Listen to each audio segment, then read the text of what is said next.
I think one word would sum it up, and that would be scary, because of the multiple toxicities in the water that are added for proposed health benefits. One is chloride, which is known to be toxic and carcinogenic. Fluoride, which is not even naturally occurring fluoride, as well as numerous pharmaceutical drugs that are being found in many water municipalities. And I often tell patients to check with their local water authority to find what their yearly reports reflect. I think what makes pH prescription water special is its qualities. Number one, it's not only alkaline, which is known to have tremendous health benefits because cancer can't live in an alkaline body. But number two, it's a powerful antioxidant. It's an electron donor, and in our society where oxidative stress causes so much inflammation and disease, that you're drinking life, you're drinking electrons, you're drinking antioxidants. So it's fountain of life water. The third quality of the water is that it is little or bioavailable. So in terms of its ease into getting into the body, even a patient who has a dysmotility, for example, maybe a stomach that doesn't empty, where they can't really drink water because it would just sit there. And in fact, clinicians can test for this. When a patient drinks water and has an emptying problem, you shake that patient and you hear a splash, and that's called a succussion splash. But pH water is amazing in that it doesn't need to go through a system of osmosis to enter into the cell. It is so tiny that it's bioavailable, and it's directly in through the cell and doing the work that it needs to do to hydrate the body at a cellular level. One of the important things about pH prescription water that we might not have touched upon is the super hydrating ability of the water. And we're actually able to monitor that and scientifically document that in our patients that are compliant with their water drinking with something called a BIA. A BIA is a bioimpedance analysis machine. And we have the patients rest for 5 minutes. We put the electrodes on, and we're able to very scientifically look at the water compartments. And we're able to see how much water is in the intracellular compartment and how much water is in the extracellular compartment. Ideally, we want as much as 60% of the water to be in the cell, and the remaining water outside the cell. So most of your water you want to, if you think about cells, you want your cells to be nice, big, plump grapes. And when somebody's drinking toxic water and has other toxicities, whether it be heavy metals or whatever their toxicity issue, what the body does is it actually encourages the water to leave the cell to sort of dilute the pollution outside the cell. So you walk around with these, instead of these nice plump grapes, you've got these little raisins for cells. And cells can't work well when they're in that dehydrated state. Cells need to be hydrated in order to function at their best. The water functions as an antioxidant because it's an electron donor. And what it does is it donates an electron to kind of put out the fire of free radical damage, because free radicals steal, they're electron stealers. And this, oxidative stress or free radical damage causes inflammation. And this chronic inflammation causes chronic disease. So the water is donating the electron and putting out the oxidative fire. And obviously there are health benefits from that. I think it's really important to have clean water, whether you're drinking it or showering, because the ability of the body to absorb toxins through the skin is phenomenal. In fact, we in a functional medicine practice put in many vitamins as well as even bioidentical hormones transdermally. The skin is an amazing organ that can take in whatever's applied to it. So if you're showering in chlorine and fluoride and all these toxic substances, then it's going to affect and be absorbed. And in fact, the studies show that at least 5 times more chlorine is absorbed transdermally through the skin than if you actually drank a glass of tap water that has chlorine in it. The body absorbs at least 5 times more chlorine into the bloodstream through the skin than if you actually drank a glass of chlorinated water.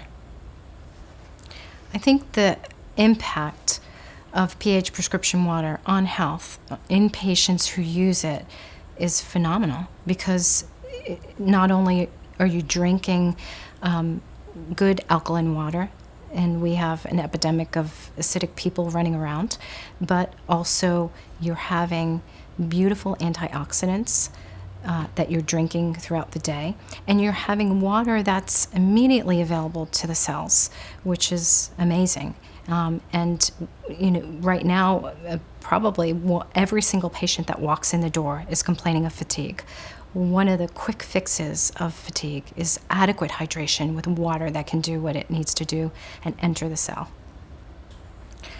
Water, I can't tell you that water cures cancer, because that would be a medical claim. But what I will tell you is that if you're drinking toxic water, and you're increasing your cancer burden, you're increasing your cancer risk.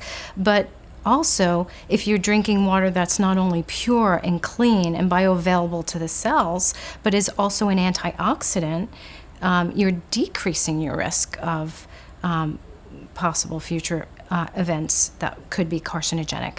In addition, when you alkalinize the body, cancer can't survive in that environment. So yes, indeed, it is one of the pillars in our practice in terms of bringing a body back toward homeostasis and health.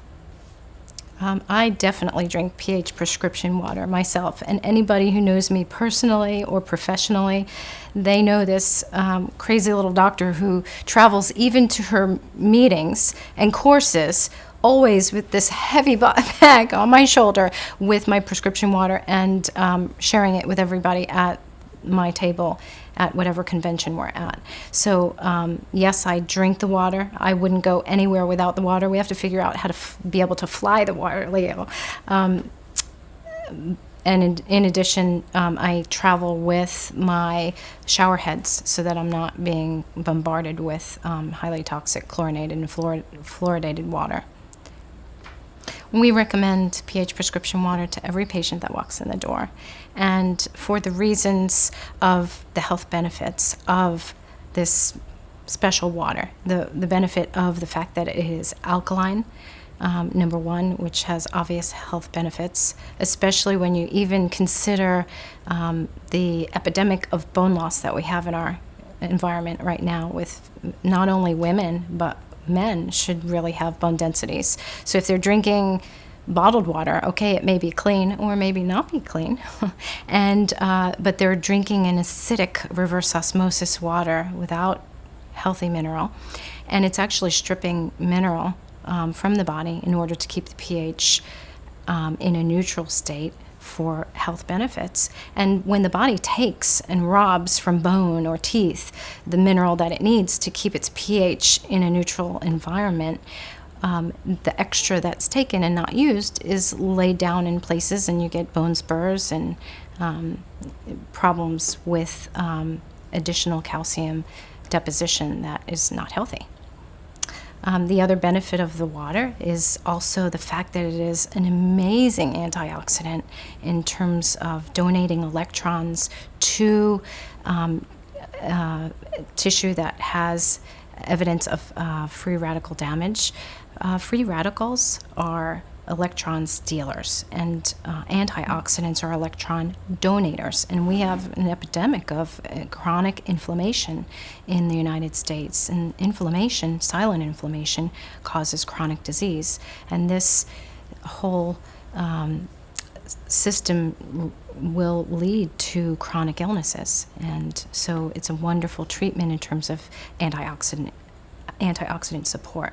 The other benefit is because the water is so bioavailable, instantly feel energy from the water because it's so easy to get into the cells. And when you think about the brain and the nervous tissue specifically, which is the highest percentage of fat, the brain is about 80% fat.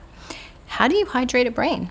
You can't with regular water. Regular water is big and it can't really get into the brain, but we've found specifically even with children with neurodegenerative disease or adults with neurodegenerative disease that even function is better when they're well hydrated on pH prescription water.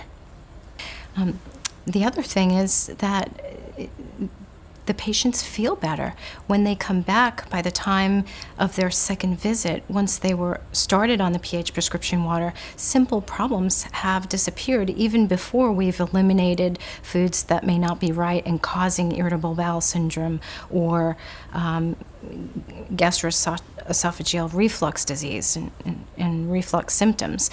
Many of these problems are gone just by drinking the water because of the health benefits on the gastrointestinal system. The GI tract, when you're drinking water that is laden with chlorine, think about drinking bleach because that's what you're drinking.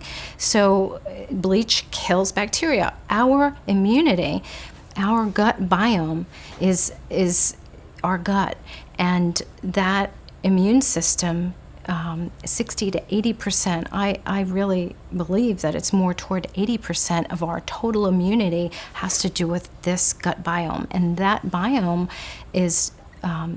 are these bacteria that support our immune system. So if you're drinking water that has chlorine in it and fluorides, which are also toxic to the gut, then you're killing off these good bacteria and you're having an immune dysfunction and a low immune system. And what can happen eventually is we can click into from a Th1 to a Th2 system where we're going to develop an autoimmune disease as we have chronic dysbiosis, which is not enough good bacteria from whether you're drinking chlorinated water or showering in it or breathing in it. It does affect these gut bacteria, and we have an actual epidemic of autoimmune disease in America, and it doesn't have to be so.